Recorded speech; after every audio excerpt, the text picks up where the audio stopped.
The group therapy session went silent, and 8 recovering addicts watched as River Phoenix and Johnny Depp were told that money can't buy sobriety at their first rehab meeting. Malibu Hills, August 1992. The Serenity Springs Recovery Center sits nestled among eucalyptus trees overlooking the Pacific Ocean. Its understated architecture designed to provide healing environments for people whose lives have been destroyed by substance abuse. This isn't a luxury spa masquerading as medical treatment. It's a legitimate rehabilitation facility where celebrities and ordinary people confront addiction through the same rigorous therapeutic processes that separate recovery from relapse. The group therapy room reflects clinical functionality over comfort. Institutional chairs arranged in a circle, fluorescent lighting that eliminates shadows where denial might hide. Walls bare except for motivational posters that speak to the daily struggle of choosing sobriety over chemical escape. The air carries the particular tension of people forced to confront truths they've spent years avoiding. River Phoenix, 21 years old, sits uncomfortably in a plastic chair wearing jeans and a wrinkled t-shirt that suggest recent arrival rather than long-term residency. His blonde hair is unkempt, his complexion pale from whatever combination of substances brought him to this clinical environment where celebrity status provides no protection from the medical realities of addiction. Beside him, Johnny Depp shifts nervously in his own chair, his usually confident demeanor replaced by the uncertainty that affects everyone entering recovery programs designed to strip away the personas and defense mechanisms that enable destructive behavior patterns. "First day's always the hardest," whispers Maria, a 40-year-old former executive whose cocaine addiction cost her career, marriage, and custody of her children. Everyone thinks they're different, that their situation is unique. Recovery teaches you that addiction looks the same regardless of your bank account. The morning begins with individual introductions as new patients share what brought them to treatment. River and Johnny listen to stories that span economic backgrounds but follow disturbingly similar patterns. Substances used to manage pressure, success that enabled access to higher quality drugs, denial that persisted until consequences became undeniable. "Your friend was smart to arrange professional treatment," Maria continues, recognizing their obvious discomfort with the structured environment. Most celebrities try private doctors or luxury facilities that focus more on discretion than actual recovery. Dr. Sarah Martinez enters carrying files that represent years of training in addiction medicine and personal experience with recovery that gives her credibility with patients who've heard every lie their own minds can generate about controlling substance use. Martinez has treated entertainment industry professionals before, understanding the particular challenges faced by people whose careers provide both access to drugs and psychological pressure that makes chemical escape appealing. Her approach combines medical expertise with hard-earned wisdom about what actually works versus what merely feels supportive. "Good morning, everyone," Martinez says, settling into her chair with the calm authority of someone who's guided hundreds of people through recovery processes. "We have 2 new group members today. River and Johnny, would you like to introduce yourselves?" River clears his throat nervously. "I'm River Phoenix. I'm here because my drug use started interfering with my work and relationships. I want to understand why I keep making choices that hurt people I care about." Johnny follows. "I'm Johnny Depp. I've been using alcohol and other substances to manage anxiety and pressure. Recent events made me realize I need professional help to address underlying issues." Martinez nods provingly at their honesty, recognizing willingness to acknowledge problems represents the first step in recovery processes that fail when patients maintain denial about the severity of their addiction. "What brings most people to recovery isn't hitting rock bottom," Martinez explains to the group. "It's recognizing that their current path leads nowhere good and choosing to try something different before losing everything that matters to them."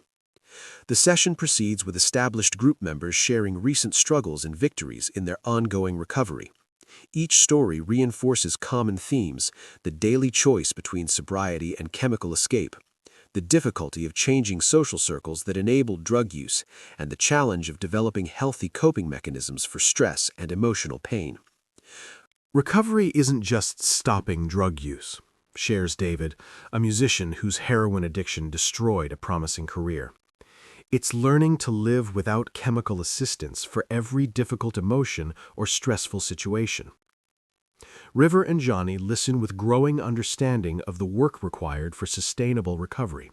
Not just medical detox, but psychological reconstruction of thought patterns and behavioral responses that made substance abuse seem necessary for functioning. That's when Martinez addresses the elephant in the room that affects every celebrity patient who enters addiction treatment. River, Johnny, I want to discuss something specific to your situations, Martinez says, her tone becoming more direct. Many people with significant financial resources believe they can purchase their way through recovery faster or more comfortably than others. 9 seconds pass as her implication settles over the group. Other patients recognizing a conversation they've witnessed with previous celebrity participants who arrived expecting special treatment or abbreviated programs. Let me be very clear about something, Martinez continues with devastating precision. Money can't buy sobriety.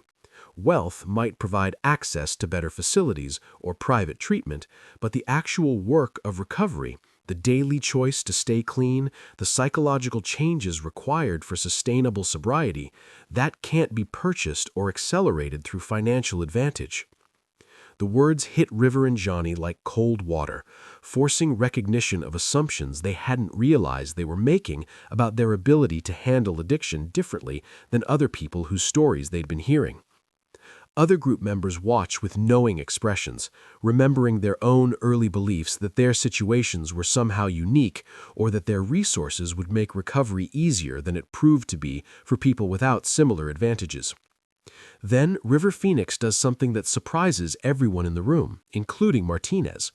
Instead of defending his approach or explaining how his situation differs from other patients, he leans forward in his chair with genuine curiosity rather than defensiveness. "Dr. Martinez," River says quietly, "can you help me understand what that means practically? I came here thinking that having money for good treatment would make recovery more successful." Martinez's expression shows appreciation for the question, recognizing genuine desire to learn rather than argue with professional assessment of his circumstances. River continues, his voice gaining strength despite obvious vulnerability. "But listening to everyone's stories, I'm realizing that the internal work, changing how I think about stress and emotions, that's the same regardless of what treatment I can afford." Johnny nods, supporting his friend while addressing Martinez directly. "We both came in assuming our resources gave us advantages in recovery, but it sounds like you're saying that might actually be a disadvantage if it prevents us from doing the same psychological work as everyone else."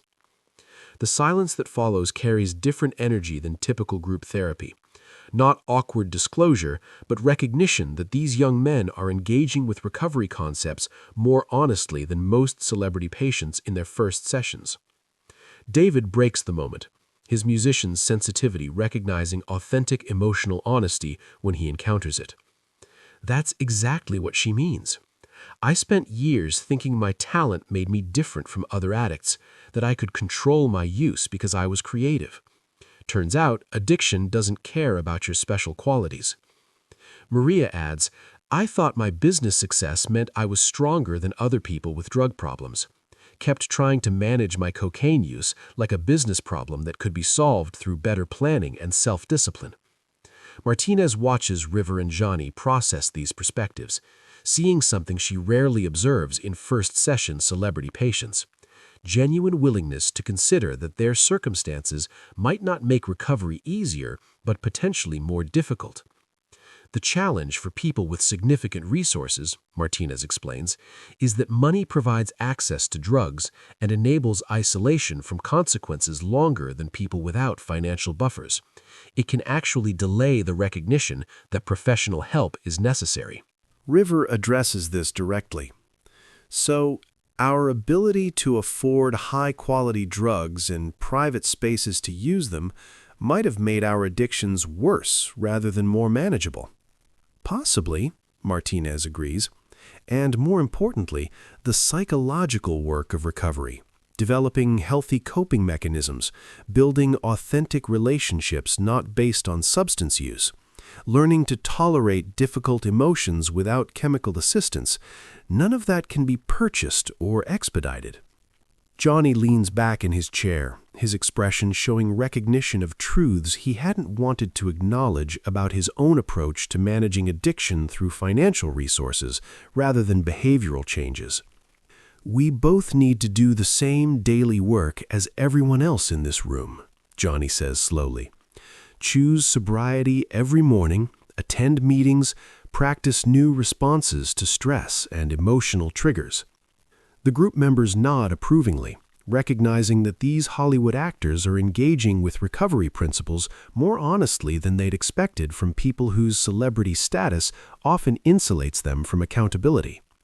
Martinez smiles genuinely for the first time in the session. That understanding puts you ahead of where most people start recovery. Many patients spend weeks or months believing their situation is too unique for standard treatment approaches. The remainder of their first group session proceeds with River and Johnny participating as engaged members rather than special cases requiring different treatment. They share honestly about their drug use patterns, listen carefully to advice from people further along in recovery, and demonstrate willingness to follow the same protocols as everyone else. Over the following weeks, both actors become respected group members who contribute meaningfully to discussions and support other patients' recovery efforts. Their celebrity status becomes irrelevant to the daily work of choosing sobriety and developing healthier responses to life's challenges. Years later, both speak about Serenity Springs as transformative rather than simply educational, a place where they learned that sustainable recovery requires the same effort and commitment regardless of your financial resources or professional achievements. Martinez occasionally references their case in professional presentations about treating celebrity addiction, emphasizing how their willingness to accept that money couldn't buy sobriety enabled more successful treatment than patients who maintained beliefs about their unique circumstances. 9 seconds in a rehab group therapy room in 1992. One moment when two young actors chose humility over privilege, learning over denial. One choice that enabled genuine recovery rather than expensive treatment that fails because patients believe wealth exempts them from the psychological work required for sustainable sobriety. The morning that proved real healing can't be purchased. It can only be earned through daily commitment to choosing health over escape, regardless of how much money you have to spend on avoiding that choice.